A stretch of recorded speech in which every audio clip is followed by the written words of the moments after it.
After a 7-year relationship, my boyfriend dumped me without warning and immediately hooked up with my roommate. Now I'm past my prime, constantly hitting walls in the dating scene. 10 years later, my ex-roommate shows up to our class reunion dressed head to toe in Prada, clinging to Leo, now a successful and celebrated man. And me? I wore a 9 yuan t-shirt from a flash sale and drove a BYD. People openly mocked me for being broke. Someone joked, "Celine, give me a ride later, will you? Save me from calling a Didi." I declined. "My housekeeper's coming to pick up the car. I can't take you." The whole room burst into laughter, saying I was trying way too hard to show off. My ex shot me a mocking look. "Celine, you haven't changed at all, still vain and shallow." Chapter 1. The way I met Leo was straight out of a cliché. It was during military training. He fell for me at first sight and chased me for 3 months, earning himself the title of the campus's most notorious simp with a trust fund. He showed up in a sports car with 999 roses. I called it tacky. He stood outside the girls' dorm all night in the pouring rain. I called him an idiot. But one night, during a student club dinner, a jerk of an instructor pressured me to drink. Leo stepped in and shielded me. That night, he downed half a bottle of baijiu mixed with beer and ended up vomiting until the sky spun. It was the first time I didn't brush him off. I let him hold my hand and ramble nonsense all night. The next day, when he found out I hadn't slept at all, staying by his hospital bed, his eyes turned red with emotion. "Celine, would you please look back at me?"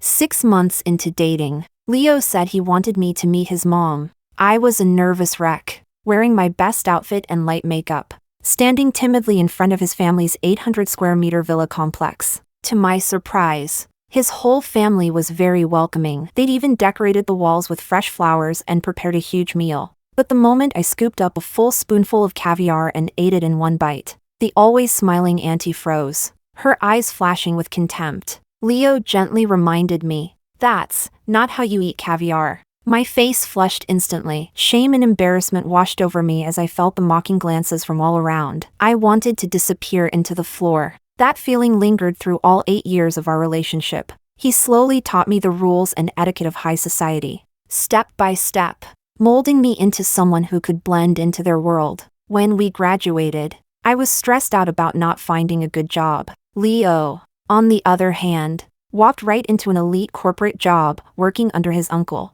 I was losing sleep from anxiety. He joked, "Why don't you just come work for my family as my personal housekeeper? Mom wants a grandkid anyway. Quit your job and stay home to take care of me. Once the baby comes, we'll get married." I instinctively said no. That turned into our worst argument ever. We didn't speak for a whole month. Eventually, Leo gave in and apologized. I softened. At the time, I thought I was being responsible, planning for our future. What I didn't realize was that Leo had already cut me out of his. Chapter 2. Eventually, I found a job I really liked. Life started getting back on track. When we reached our 7th year together, I asked him carefully, "My parents are asking when we're getting married. What do you think?" His expression didn't change. He just smiled and said, "Career first, then marriage." That new year, I went to his house as usual, but I accidentally overheard his parents talking. "She's pretty, sure, but not the obedient type. Doesn't even want kids. A girl from the countryside with an out-of-town ID? If she won't give us a grandson, she can forget about marrying into our family." They said it in Shanghainese, thinking I couldn't understand, but I'd lived in Shanghai for 7 years. I understood every word.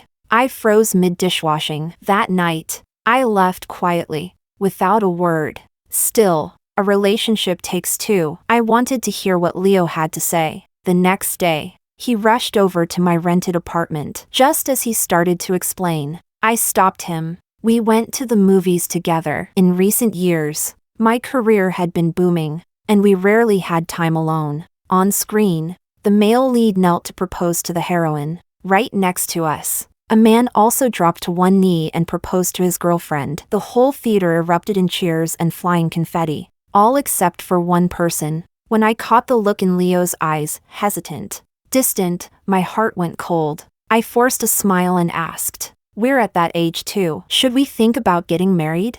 Under the shower of red confetti, He still looked like that boy I fell for 8 years ago. But his eyes? They were completely empty of love. He frowned. Celine, are you that desperate to get married? My throat tightened, and I couldn't utter a single word as I looked at his face. From that day on, the man who used to come home on time started leaving early and returning late. Sometimes, he didn't come home at all. Leo claimed it was because the project was at a critical stage, and staying at the office made it easier to keep up with the progress. But when I finally mustered the courage to bring a homemade lunch to reconcile with him, I realized just how badly I'd been played. In his private studio, a seductive woman was straddling his lap, giggling. So, when are you breaking up with that country bumpkin?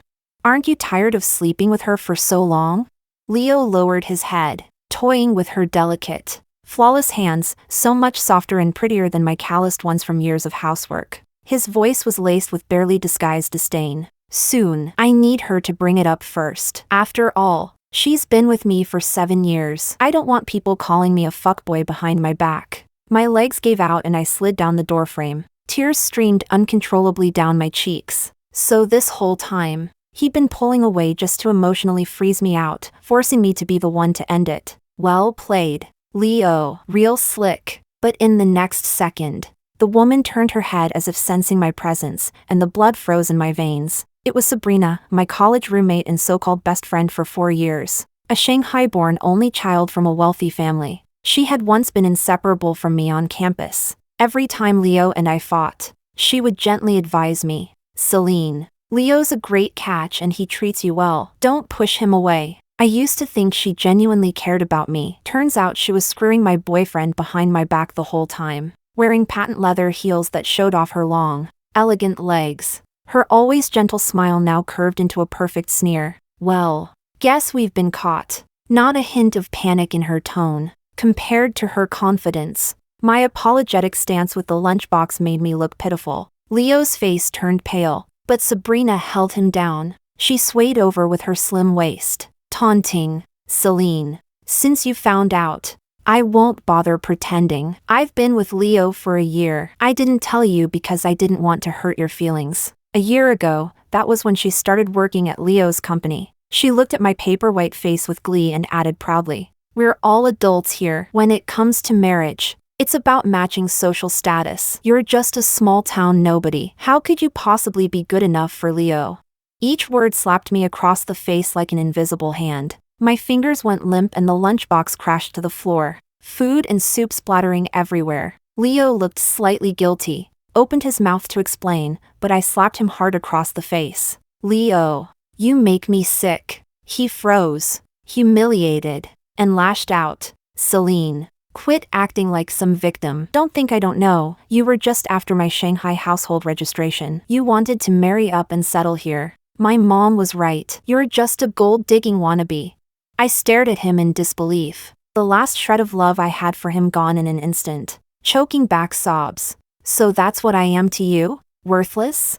Seeing me break down, Leo cursed under his breath and barked at his secretary to throw me out. People go up, water flows down, it's the law of the adult world. Celine, you're not a kid anymore. You should understand that. With swollen eyes, I walked out of Leo's company under the mocking gaze of everyone watching the drama unfold. It was the lowest, most humiliating moment of my life. My heart felt like it was being stabbed over and over. After the breakup, I spent a month and a days in my tiny rental, crying every day. When spring festival came, my family called and arranged a blind date. The man was 30, divorced, with a kid. My mom stood beside me, fawning. My daughter Celine is 2 years younger than you. She's a project manager in big city Shanghai. A perfect match. The greasy man looked me over like inspecting merchandise. Pretty enough, I guess. But I heard she already had a boyfriend in Shanghai. Let's be real. That makes her second-hand. I'll pay 20,000 yuan max for the bride price. But the dowry better be at least 180,000. And no working after marriage. She needs to stay home and raise my kid. I didn't hear the rest, because I flipped the damn table. Because of that, I got kicked out by my mom. She screamed she no longer had a daughter like me. Dragging my suitcase, I returned to Shanghai alone on New Year's Eve. That year, I had no one. I'd lost a 7-year relationship and burned every bridge home. I threw myself into work like a maniac. Within months, I signed several big contracts and built a name for myself in the industry. But the promotion I earned was stolen by a nepotism hire. Furious, I handed in my resignation. The boss gave me a cold look and sneered, "Don't get cocky just because you did something right once. This isn't a city where dreams come true just because you have them. You're not young anymore. Don't end up jobless and crawling back to the countryside." I just smiled and looked out at the dazzling city lights, then walked out without looking back. Chapter 3. At the class reunion, Sabrina showed up in full Prada, arm in arm with the now successful Leo. Years had passed, some had climbed to the top. Others were still struggling at the bottom. They were clearly the former, surrounded by flattery and bootlicking. "You two make such a power couple. I heard Leo started an interior design company that's making waves in the industry?" "Sabrina, you're looking even younger than you did in college. Money really is the best skincare." "Huh? I'm job hunting lately, Leo. Any chance you'd throw an old classmate a bone?"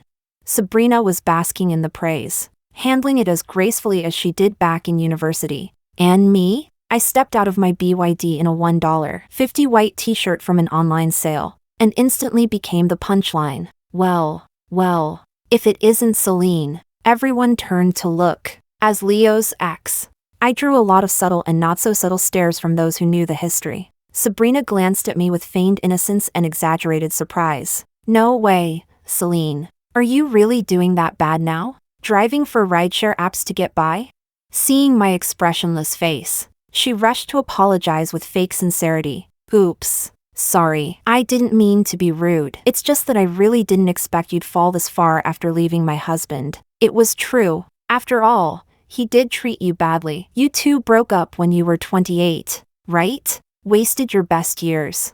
And now you're too old to marry." One jab after another. No one stood up for me. They were all just waiting to watch the drama unfold. Leo gently wrapped an arm around Sabrina's waist, playfully tapped her nose, and said dotingly, "That's enough. Don't be mean." Looking at their familiar yet strange faces, I felt a moment of disconnect. It had been too long. The memories were a blur. When Leo and I first got together, we'd had our sweet moments. The rich boy who never lifted a finger in the kitchen once cooked for me just to make me smile. I'd heard that after marrying Sabrina, he still cooked for her. With no kids, they traveled often, still just as sweet. Everyone called them soulmates. And with Leo making over $1 million yuan a year before age 35, it was hard not to envy them. They stood under the spotlight, soaking in everyone's praise. I sat in a quiet corner, quietly eating my meal. Someone cut in with excitement.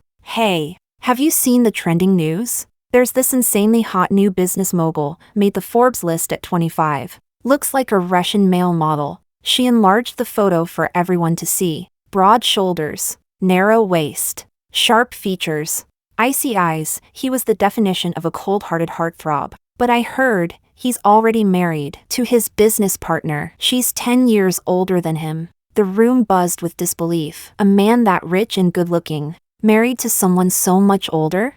I smiled. In my earphones, a familiar smug voice chirped, "Wifey, wifey, look at my sexy selfie."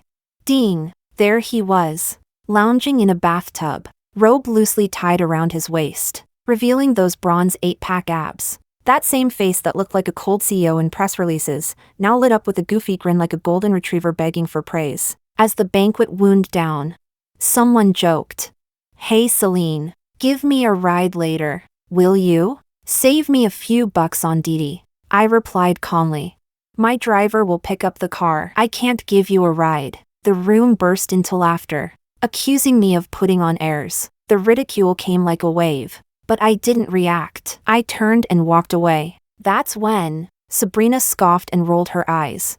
"Don't tell me you're trying to pass that BYD off as your nanny's car?" God, the act is too much. I nodded truthfully. That was the nanny's car. Leo sneered. "Celine, you haven't changed one bit, still vain and shallow." Then he laughed in disbelief. "If your nanny took the car, how are you getting home?" I said plainly, "My husband's picking me up." The room went dead silent. Leo's face twisted. "You got married? Celine, don't joke around. You're in your 30s. What man would want you?" Just as I was about to respond, a sleek black Bugatti Night Edition purred to a stop outside. The limited edition supercar's engine growl turned every head in the room. Sam stepped out in a sharp suit and walked toward me. Ignoring Leo's murderous glare, he gently kissed my cheek and said in a low, deep voice, "Wife, I'm here." Chapter 4. Sam was your typical spoiled rich boy. The first time I saw him, he was flaunting his sports car while trying, badly, to flirt with a girl. The girl, clearly annoyed by his persistence, casually tossed him a contact. "That's my dad's number. He runs the research institute. I don't make the decisions. If you want the license, go talk to him yourself." The gilded business card fluttered to the ground near his feet. A gesture meant to humiliate, but Sam didn't even flinch. He smiled, bent down to pick it up, and even thanked her politely. At the time, he and I were rivals vying for the same patent license. The professor running the institute was notoriously hard to persuade unless you knew how to get to him through his daughter.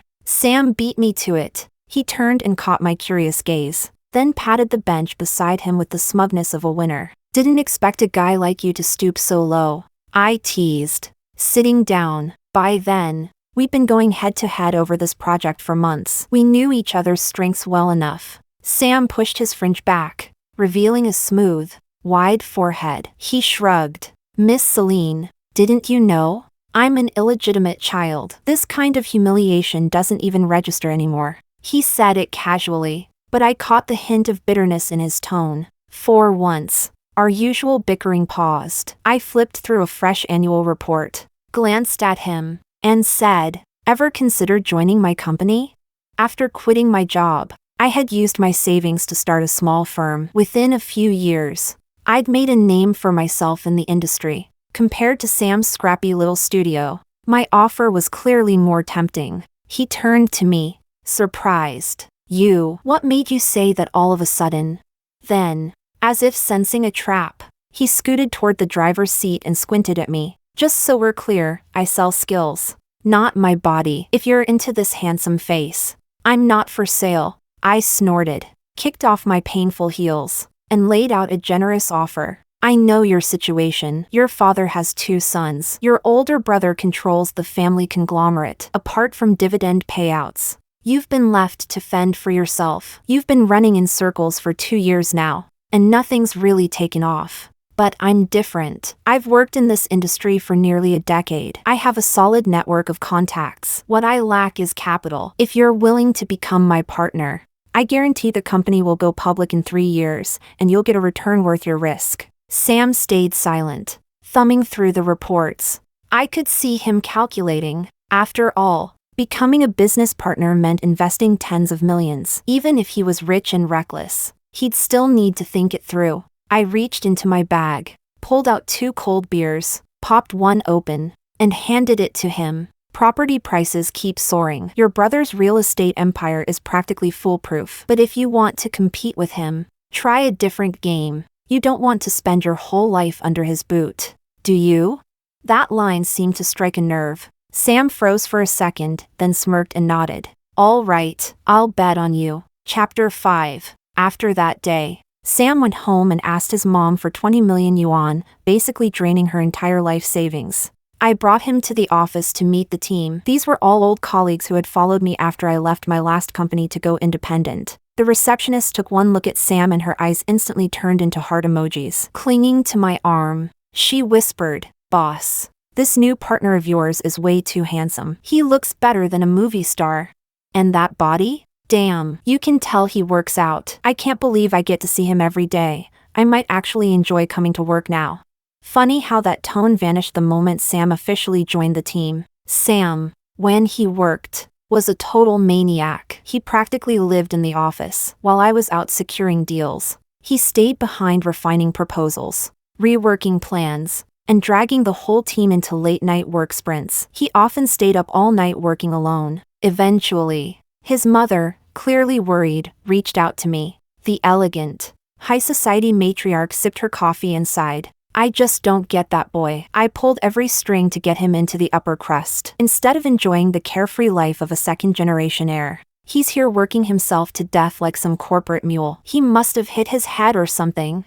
Her bluntness was almost comically out of sync with her polished appearance. Exactly like Sam. I just smiled, poured her another cup, and handed her a copy of our company's latest stock performance. She went quiet. Those beautiful eyes, eerily similar to Sam's, widened as she scanned the figures. Good Lord.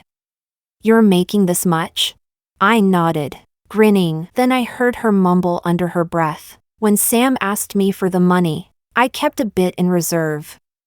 Is it too late to invest? I've got another 10 million ready. With that new round of hot investment money in hand, I strutted back into the office, only to find Sam, shirt half unbuttoned, floral shirt screaming for attention, lounging in my boss chair like a peacock. As soon as he saw me, he jumped up nervously. My mom didn't give you a hard time, right?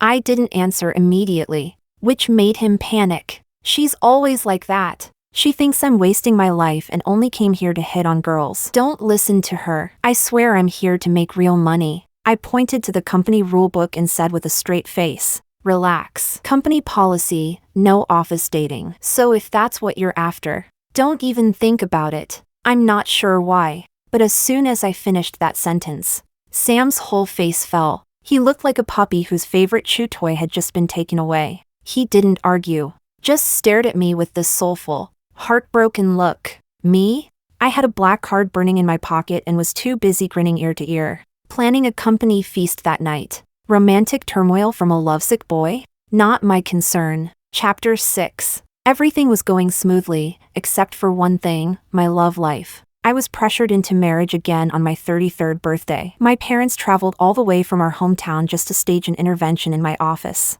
Sweetie, they pleaded.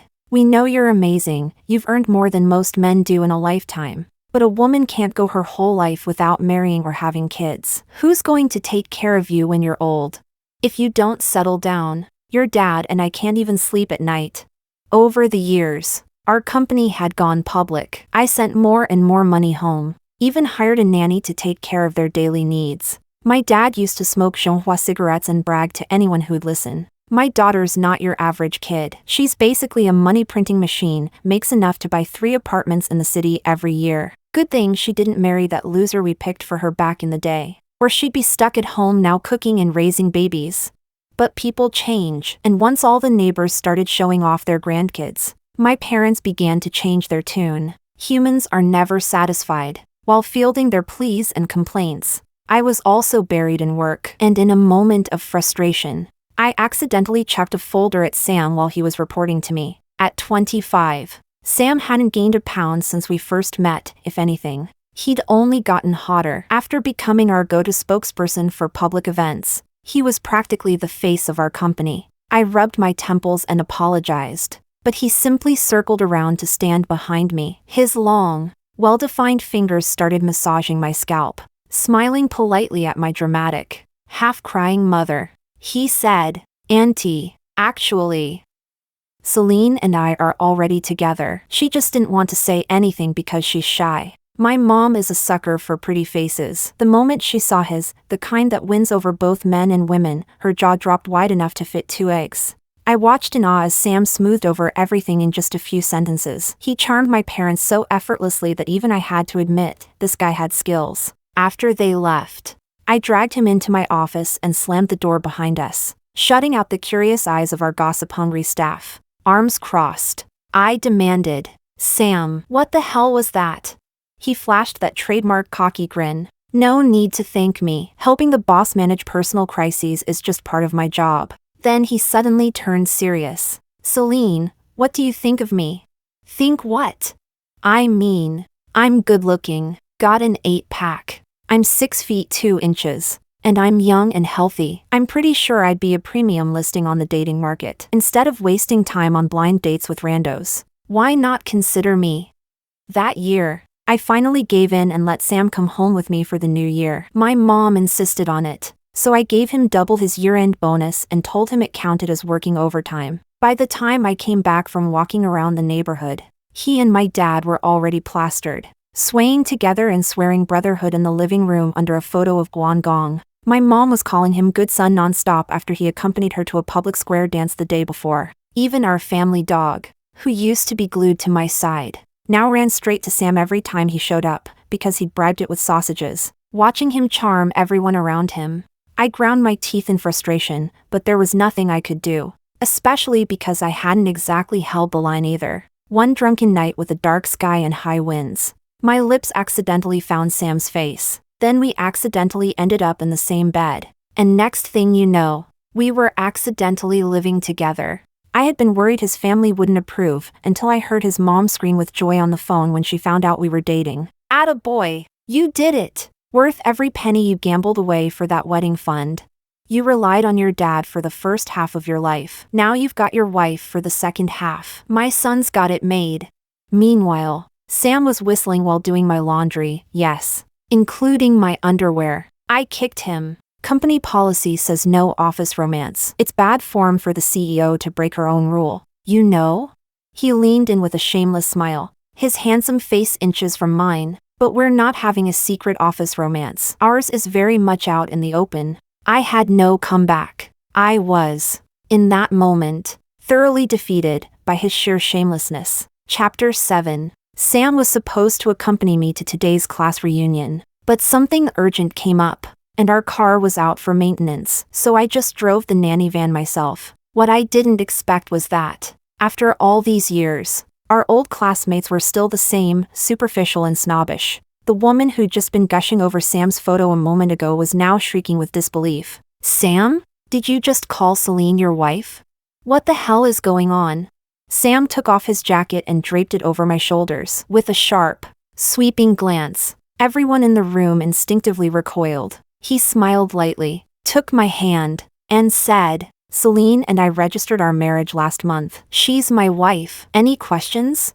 The woman's face twisted with embarrassment. She stared at me in disbelief, then snapped bitterly, "That's impossible. Celine's already 35. You're insanely rich and stupidly handsome. How could you be into some old hag like her?"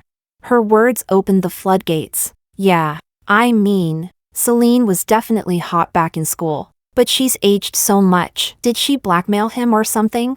They don't match at all. Sam looks like he's her sugar baby.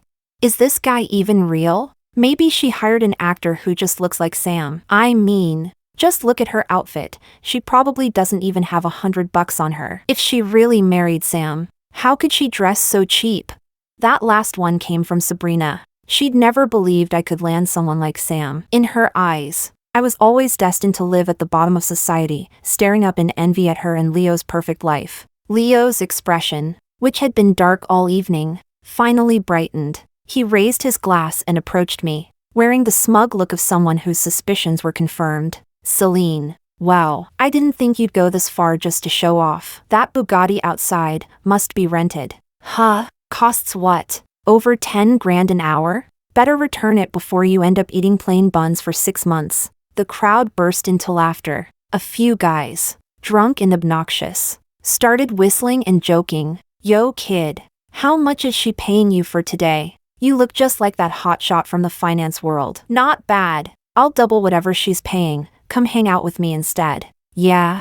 One guy's greasy eyes ran up and down Sam, clearly undressing him in his mind. Sam's hand clenched into a fist inside his sleeve. I quickly patted him gently to calm him down. I had no interest in engaging with this circus, so I grabbed his hand and tried to leave. But of course, someone just had to push their luck. The next second, crack, the hand that reached out to point at me was instantly snapped back by Sam. A guttural scream filled the room. "Holy shit! That gigolo hit someone? I'm calling the cops. My finger might be broken. What the hell?" Sam's eyes turned glacial, the kind of cold that makes your blood run. Then he locked eyes on Leo and began walking toward him. Leo was already tall, but Sam was half a head taller. His towering presence instantly deflated Leo's bravado. "You're the one who used to date my wife, right?" Sam looked him up and down, then spat out 2 words with absolute contempt. "Trash quality." Leo nearly exploded, his face turning beet red. He looked like he was about to charge at Sam. Too bad Sam's bodyguards had already taken control of the scene. Sabrina grabbed Leo's arm tightly, barely stopping him in time. "Don't be stupid. That might really be Sam. Didn't you see the outfit? That's this year's Chanel couture. And he's wearing a Patek Philippe worth over 10 million. Celine couldn't afford any of that even if she sold her organs. Almost like a scripted entrance, the restaurant owner came rushing in at that exact moment. He bowed repeatedly, wiping sweat from his forehead as he greeted Sam. "Mr. Sam, what an honor to have you here tonight. Please, if anything has displeased you, we can work something out privately. How about I comp your whole meal tonight as an apology?"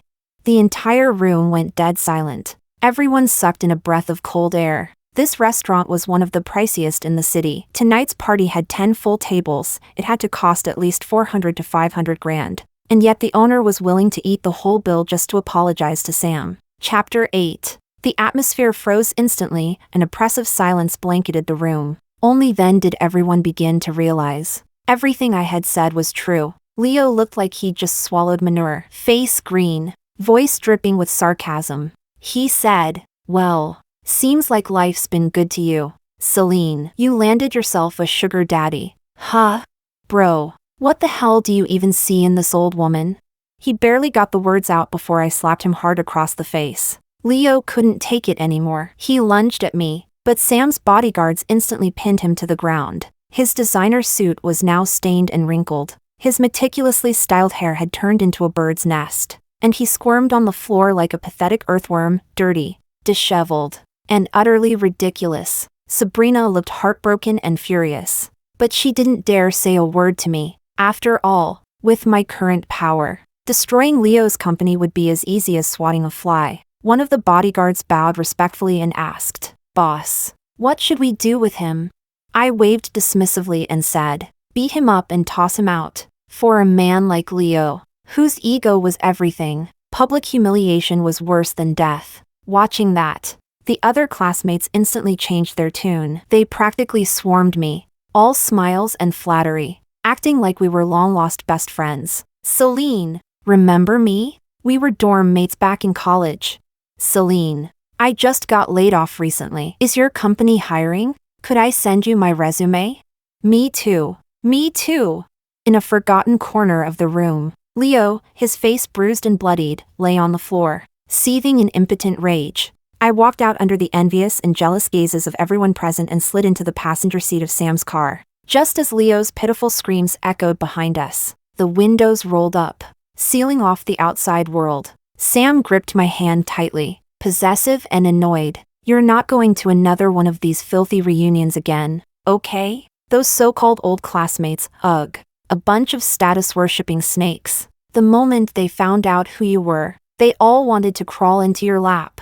I chuckled and soothed him like I would a jealous puppy. A moment later, he cheered up, then pulled out a necklace from his coat. A radiant pearl necklace, centered with a priceless blue sapphire. It glimmered like art under the night lights. With slender, pale fingers, he clasped it around my neck, eyes glowing with admiration. The moment I saw it, I knew it was made for you. I smiled and glanced at myself through my phone's selfie camera. The 35-year-old Celine had fine lines at the corners of her eyes, and deeper nasolabial folds than before, but what time left behind wasn't just aging. It was grace, poise, and presence. At 25, Celine had been a dazzling beauty in the crowd, admired and judged by her peers as a pretty face. At 35, she had become a panther with ambition, capable of earning everything she desired, whether power or love. After snapping a photo, Sam immediately set it as his wallpaper. Then, like always, he asked if I wanted to retouch it before posting. I shook my head with a smile. Those hard-earned wrinkles were my battle scars, proof of the path I'd carved on my own. I embraced them, just as I embraced myself. Chapter 9. I ran into Leo again at a completely ordinary dinner. After that reunion, Sam wasted no time and went straight for Leo's small company, ruthless and efficient, cutting off all his chances to stay afloat in the industry. The woman who once claimed to love him with all her heart, Sabrina, bolted with the money the moment she heard he went bankrupt. I heard their divorce lawsuit's been dragging on forever. Leo, bitter over her betrayal, swore to drag her down with him if it was the last thing he did. The proud and ambitious Leo was long gone. In his place stood a washed-up middle-aged man with a hunched back, clinking glasses and begging for investment at a dinner full of industry giants. He didn't even qualify for a seat, just stood behind one of the bigwigs, pouring drinks like a waiter. When he noticed me, something like awe flickered in his eyes. Celine, you. But before he could finish, someone threw a glass of red wine right in his face, staining his white shirt crimson. It was humiliating. The man who'd tossed the wine sneered from his nose and barked. You think you can speak to the boss that way? You'd better apologize. Leo's face burned red. He lowered his head and stayed silent, his eyes filled with humiliation. I didn't come to laugh at him. I was about to say something, when I suddenly heard his muffled sobs. If I hadn't chosen Sabrina back then, would the one standing beside you today be me?